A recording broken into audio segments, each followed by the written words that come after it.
জুলাই অভ্যুত্থান কোনো একক দল বা ব্যক্তির নয়, এমন মন্তব্য করেছেন প্রধানমন্ত্রীর রাজনৈতিক উপদেষ্টা ও বিএনপির সিনিয়র যুগ্ম মহাসচিব রুহুল কবির রিজভী। তিনি বলেন, এই বিপ্লব সাধারণ মানুষ ও সব দলের সম্মিলিত অর্জন। দুপুরে রাজধানীতে এক আলোচনা সভায় তিনি এসব কথা বলেন। অভিযোগ করেন, গণতন্ত্রের মুক্তির পথিকৃত জুলাই গণ অভ্যুত্থানকে এখনও অনেকে নিজের ব্যক্তিগত সম্পত্তি বলে মনে করছে। তিনি আরো বলেন, জুলাই জাতিকে নতুনভাবে শানিত ও আত্মসংশোধনের শিক্ষা দিয়েছে।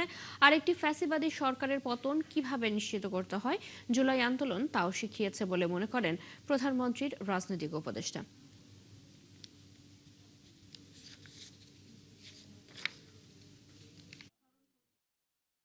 আপনার ওই সন্তান যে রাস্তায় যেতে চেয়েছে, স্কুলের পোশাক পরা, টিফিনের ব্যাগ কাঁধে নিয়ে তার সাথে মা হাঁটছে, তার সাথে বাবা হাঁটছে, এই ধরনের এক অনন্য বিপ্লব, এই ধরনের একটি অনন্য জাগরণ বাংলাদেশের ইতিহাসে বা পৃথিবীর ইতিহাসে খুব কম হয়েছে।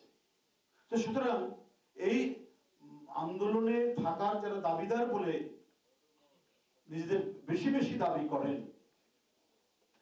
তারা শেখ হাসিনার পথ অনুসরণ করবেন কেন? সংস্কার ও জুলাই সনদ বাস্তবায়ন ইস্যুতে আলোচনায় না বসে বিরোধী দল জনগণকে বিভ্রান্ত করছে। শেখ হাসিনার মতো হুমকি ধামকি দিচ্ছে তারা, এমন মন্তব্য করেছেন স্থানীয় সরকার মন্ত্রী মির্জা ফখরুল ইসলাম আলমগীর। সকালে জাতীয় প্রেস ক্লাবে এক আলোচনা সভায় তিনি একথা বলেন। একই অনুষ্ঠানে তথ্যমন্ত্রী জহিরুদ্দিন স্বপন বলেছেন, জুলাই সনদ কেবল সংসদেই বাস্তবায়ন সম্ভব, কিন্তু কেউ কেউ এটি রাজপথে নিয়ে যাচ্ছে। ফরহাদ ইবনে মালিকের রিপোর্ট। 2 বছর আগে জুলাইয়ের বর্ষা বিপ্লবে ছাত্র জনতার আত্মত্যাগ, দেশের বর্তমান অবস্থা সহ নানা বিষয়ে জাতীয় প্রেস ক্লাবে আলোচনা সভার আয়োজন করে ঢাকা সাংবাদিক ইউনিয়ন এবং বাংলাদেশ ফেডারেল সাংবাদিক ইউনিয়নের একাংশ। জুলাই গণঅভ্যুত্থানের দ্বিতীয় বর্ষপূর্তি শীর্ষক সভায় তথ্যমন্ত্রী বলেন, জুলাই সনদ কেবল সংসদেই বাস্তবায়ন সম্ভব, কিন্তু প্রাণবন্ত সংসদকে গুরুত্ব না দিয়ে অনেকেই একে সংসদের বাইরে নিয়ে যাচ্ছে। জুলাই সনদের প্রত্যেকটি অক্ষরকে আমাদের সরকার বাস্তবায়ন করতে চায়। পার্লামেন্টে আমাদের সংসদ নেতা, আমাদের দলের মহাসচিব সহ সব নেতারা বারবার এই কথা আমরা বলেছি, এবং এই সকল কিছুই করতে হবে জনগণের নির্বাচিত পার্লামেন্টের মাধ্যমে। এর বাইরে এই লক্ষ্য অর্জন করার আর কোনো সাংবিধানিক নিয়মতান্ত্রিক কোনো মঞ্চ আমাদের কাছে নাই। এ সময় স্থানীয় সরকার মন্ত্রী বলেন, জুলাই সনদ বাস্তবায়ন ইস্যুতে বিএনপির অবস্থান নিয়ে জনগণকে ভুল বোঝানো হচ্ছে। বলা হচ্ছে একটা মহল থেকে যে বিএনপি জুলাই সনদ পালন করছে না, এটাকে পুরোপুরিভাবে একটা ভ্রান্ত ধারণা দেওয়ার চেষ্টা হচ্ছে। এটা আমি তীব্র প্রতিবাদ জানাই, কারণ বিএনপি হচ্ছে সেই দল যারা সংস্কারের মধ্য দিয়ে কিন্তু এগিয়ে গেছে। আপনি চিন্তা করেন, এক দলের শাসন ব্যবস্থা থেকে বহুদলীয় গণতন্ত্রে নিয়ে এসছে কিন্তু দলের প্রতিষ্ঠাতা শহীদ প্রেসিডেন্ট জিয়া রহমান। বিরোধী দল এখন ফ্যাসিস্ট শেখ হাসিনার মতো হুমকি ধমকি দিচ্ছে বলেও মন্তব্য করেন তিনি। এখানে এখন আপনার শুরু হয়েছে শব্দ নিয়ে বিভেদ, ওটা সংস্কার হবে নাকি আপনার সংশোধন হবে। অলরাইট, আপনার আসুন আলোচনা করি, পার্লামেন্টে আলোচনা করি সিদ্ধান্ত নেই, কথা বলি কোন কোন জায়গায় আলোচনা আছে। তখন যদি একমত না হয়ে বেরিয়ে যাবেন, আলোচনা করেন। এখন যে ভাষায় আমাদের সম্মানিত বিরোধী দলের নেতারা কথা বলছেন বাইরে, 5 বছর করতে দেব না, এটা ভাষায় কথা বলতেন আমরা আমাদের হাসিনা। বিরোধী দল যখন গেল 91-এ, একটা দিনের জন্য শান্তিতে থাকতে দেব না, আজকে এই একই ভাষায় কথা বলতে শুরু করেছেন আপনার আমাদের বিরোধী দলের নেতারা। বিরোধী দলের রাজপথের আন্দোলন যেন সংঘাতের রূপ না নেয়, সেদিকেও খেয়াল রাখার আহ্বান জানান বিএনপি মহাসচিব। এই মানুষটাকে আমাদের সহযোগিতা করতে হবে। ফরহাদ ইবনে মালিক, 71, ঢাকা। পরিচ্ছন্নতা কেবল একটি কর্মসূচি নয়, এটি নাগরিক সংস্কৃতির অংশ। রাষ্ট্র তার দায়িত্ব পালন করবে, কিন্তু সেই দায়িত্ব পূর্ণতা পাবে তখনই যখন প্রতিটি মানুষ নিজের বাড়ি, নিজের রাস্তা, নিজের শহরকে নিজের সম্পদ মনে করবে। সামাজিক যোগাযোগ মাধ্যমে এমন বার্তা দিলেন প্রধানমন্ত্রী তারেক রহমান। জানালেন, পরিবেশ রক্ষার এই সম্মিলিত চর্চাই হতে পারে একটি টেকসই বাংলাদেশের সবচেয়ে বড় শক্তি। শফিকুল হকের রিপোর্ট।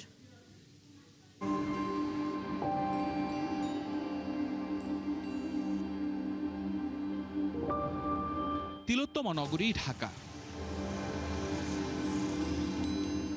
যে শহরকে আমরা ভালোবাসি তাকে অবহেলাও করি সবচেয়ে বেশি। প্রতিদিনই একটি নতুন শুরুর প্রতিশ্রুতি নিয়ে শুরু হলেও থেকে যায় কিছু পুরনো অভ্যেস।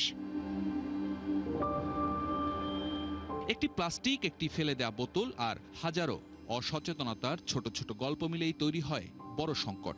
অসচেতনতার কারণে যেখানে সেখানে আবর্জনা, দূষিত খাল, নদী, প্লাস্টিকের স্তূপ প্রতিদিনই বাড়িয়ে দিচ্ছে পরিবেশের ঝুঁকি। পরিবর্তনের শুরু হয় একজন মানুষ থেকেই, একটি ছোট কাজ থেকেই। সে বার্তাই দিলেন প্রধানমন্ত্রী তারেক রহমান। কবি তো সুন্দরভাবে লিখেছেন, সবুজ শস্য শ্যামলা আমারে ভুবন। তা আসুন না, আমরা কেন আমাদের পরিবেশটাকে সুন্দর করতে পারবো না? সোমবার সামাজিক যোগাযোগ মাধ্যমে নিজের ভেরিফাইড ফেসবুক পেজে এক ভিডিও বার্তায় সেই পরিবর্তনের ডাক আবারও দিলেন সরকার প্রধান। চিন্তা করে দেখুন তো, আপনার ঘরে যে ঘরটিতে আপনি থাকেন, যে বাসাটিতে আপনি থাকেন, যদি চারিদিকে এমন টিস্যু ছড়িয়ে থাকতো, যদি চারিদিকে এমন আবর্জনা ছড়িয়ে থাকতো, আপনার কাছে কি ভালো লাগতো দেখতে? নিশ্চয়ই না, আমাদের কারো কথাই ভালো লাগতো না। নিজ নিজ অবস্থান থেকে পরিচ্ছন্ন ও সবুজ দেশ গড়ে তুলতে এগিয়ে আসার আহ্বান জানান প্রধানমন্ত্রী। আমরা যদি সকলে মিলে একটু সচেতন হই, আমরা যদি নিজেরা সচেতন হই, যত্রতত্র যদি আমাদের ব্যবহারকৃত আবর্জনাগুলো যদি যত্রতত্র আমরা না ফেলে দিই, আমরা যদি একটি নির্দিষ্ট জায়গায় এই আবর্জনাকে জমা করি এবং নির্দিষ্ট উপায়ে যদি এটাকে পরে ধ্বংস করি, তাহলে যেমন আমাদের পরিবেশটি ভালো থাকবে, ঠিক একইভাবে আমরা আমাদের পরিবেশটাকে সুন্দরভাবে রাখতে পারবো। প্রধানমন্ত্রী মনে করেন, পরিবেশ রক্ষার এই লড়াইয়ে সরকার পথ দেখাতে পারে, উদ্যোগ নিতে পারে, কিন্তু শেষ পর্যন্ত পরিবর্তনের সবচেয়ে বড় শক্তি নাগরিকরাই। আসুন না, আমরা যদি আজকে থেকে প্রত্যেকে সচেতন হই, আমাদের হাতের আবর্জনা বা ব্যবহারকৃত আবর্জনা যদি নির্দিষ্ট জায়গায় সুন্দরভাবে আমরা গুছিয়ে ফেলি, তাহলে ধীরে ধীরে হয়তো আমরা আমাদের এই বাংলাদেশটাকে আবর্জনা মুক্ত করতে পারবো, সুন্দর একটি পরিবেশ গড়ে তুলতে পারবো। আগামী প্রজন্মের কাছে একটি পরিচ্ছন্ন দেশ উপহার দিতে নতুন অভ্যাস নিয়ে জেগে ওঠার আহ্বান জানান প্রধানমন্ত্রী তারেক রহমান। শফিকুল হক, ৭১, ঢাকা।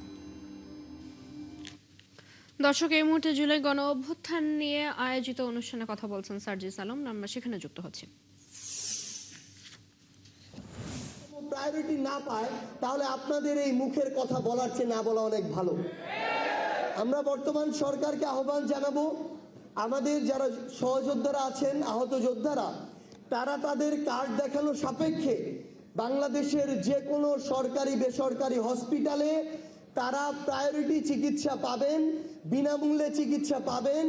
এই ব্যবস্থা নিশ্চিত করার জন্য সরকারের পক্ষ থেকে, স্বাস্থ্য মন্ত্রণালয়ের পক্ষ থেকে সরকারি প্রজ্ঞাপন জারি করতে হবে। তৃতীয়ত, আমরা কিছুদিন আগে জনাব তারেক রহমান, বাংলাদেশের মাননীয় প্রধানমন্ত্রী, তিনি একটি বড় প্রোগ্রাম করেছেন শহীদ পরিবারদেরকে নিয়ে, আহত যোদ্ধাদেরকে নিয়ে।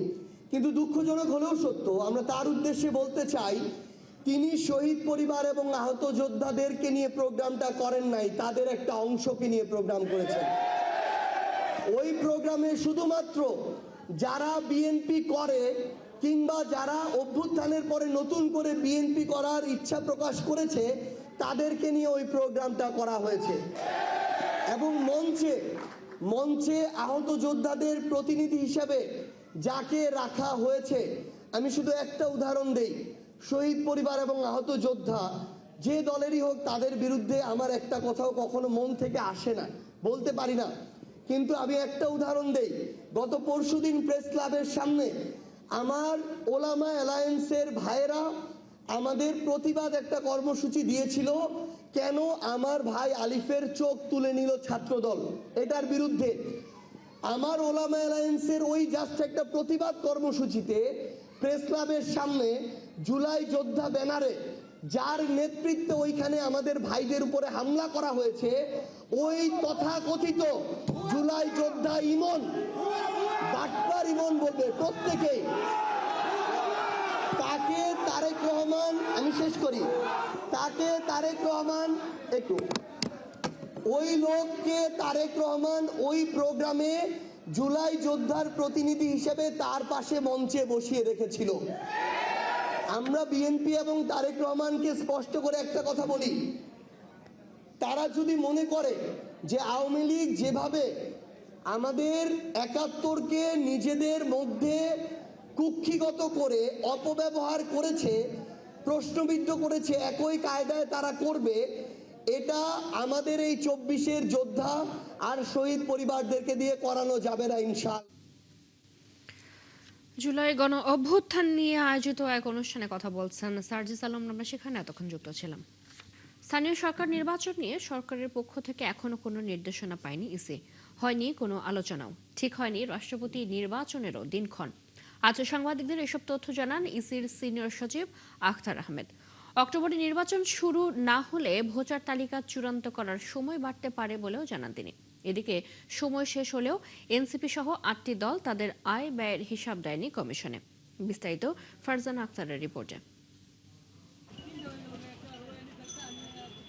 গেল 31 জুলাইয়ের মধ্যে নিবন্ধিত রাজনৈতিক দলগুলোর বার্ষিক আয় ব্যয়ের হিসেব জমা দেওয়ার কথা থাকলেও ছুটির দিন হওয়ায় রোববার পর্যন্ত সময় বাড়ায় নির্বাচন কমিশন। বিএনপি জামাত সহ নিবন্ধিত 59টি দলের মধ্যে 38টি দল নির্ধারিত সময়ের মধ্যে তাদের আয় ব্যয়ের হিসেব জমা দিয়েছে। আর বেঁধে দেওয়া সময়ের মধ্যে আয় ব্যয়ের হিসেব মিলাতে না পারায় গণ অধিকার পরিষদ, জাতীয় পার্টি সহ 13টি দল কমিশনের কাছে সময় চেয়ে চিঠি দিয়েছে। তবে জাতীয় নাগরিক পার্টি, আমজনতার দল সহ 8টি দল এখনো হিসেব জমা দেয়নি।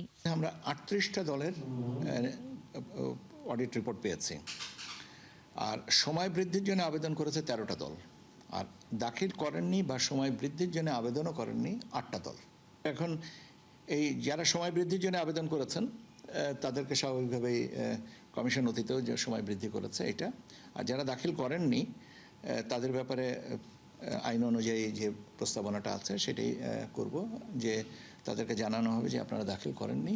এদিকে স্থানীয় সরকার নির্বাচন কবে হবে সরকারের তরফ থেকে কোনো সুস্পষ্ট সিদ্ধান্ত না আসায় কিছুটা অনিশ্চয়তায় কমিশন। 31 জুলাই পর্যন্ত নিবন্ধিত ভোটারদের নিয়ে চূড়ান্ত তালিকা করার সিদ্ধান্ত নাও থাকতে পারে বলে জানিয়েছে ইসি। আমাদের প্রস্তুতি আছে, কিন্তু মোটামুটিভাবে তফসিল থেকে নির্বাচনের তারিখের মধ্যে আমাদের 45 দিন মতন একটা সময়ের, আর তার আগে আমার ভোটার তালিকা ফাইনালাইজ করতে যে সময়টুকু লাগে, এই ব্যাকওয়ার্ড ক্যালকুলেশন করলে আমরা মনে হয় যে আবার তারপরে তো বিভিন্ন সময়ের কথা আসছে, সেপ্টেম্বর অক্টোবরের কথা বলা হয়েছে, আবার ডিসেম্বরের কথাও শুনেছি।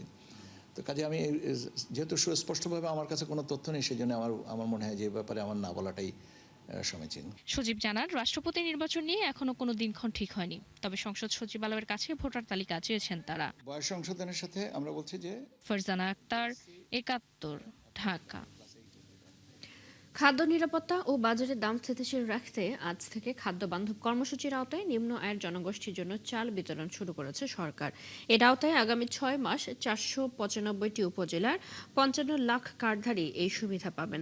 খাদ্য মন্ত্রণালয় জানায়, সুবিধাভোগীরা আগস্ট থেকে নভেম্বর এবং মার্চ ও এপ্রিল পর্যন্ত 15 টাকা কেজিতে মাসে 30 কেজি করে চাল বরাদ্দ পাবেন। দরিদ্র জনগোষ্ঠীর অপুষ্টি মোকাবিলা, বিশেষ করে নারী ও শিশুদের পুষ্টি উন্নয়নে এই কর্মসূচি হাতে নিয়েছে সরকার। ঢাকার দক্ষিণ কেরানীগঞ্জে আরও একটি ইয়াবা তৈরির কারখানার সন্ধান পেয়েছে র্যাব। সকালে দক্ষিণ কেরানীগঞ্জের মদিনা কমপ্লেক্সে অভিযান চালিয়ে ইয়াবা তৈরির সরঞ্জাম সহ 2 জনকে গ্রেপ্তার করেছে র্যাব 2-এর একটি দল। র্যাব জানায়, গ্রেপ্তার হওয়া নাসির গত 10 বছর ধরে কেমিক্যাল ইন্ডাস্ট্রি ও রঙের দোকানের আড়ালে মদিনা কমপ্লেক্সে ইয়াবা তৈরির কারখানা গড়ে তোলে। চট্টগ্রাম থেকে কাঁচামাল এনে এই কারখানায় প্রতিদিন হাজার হাজার পিস ইয়াবা তৈরি করে ছড়িয়ে দেওয়া হতো রাজধানী সহ সারা দেশে। র্যাব আরও জানায়, গ্রেপ্তার হওয়া আরেক আসামি ফয়সাল ইয়াবার ডিলার। তিনি এই কারখানায় তৈরি হওয়া ইয়াবা সারা দেশে সরবরাহ করত। এই চক্রের বাকি সদস্যদের ধরতে র্যাবের অভিযান অব্যাহত রয়েছে বলে জানিয়েছে র্যাব।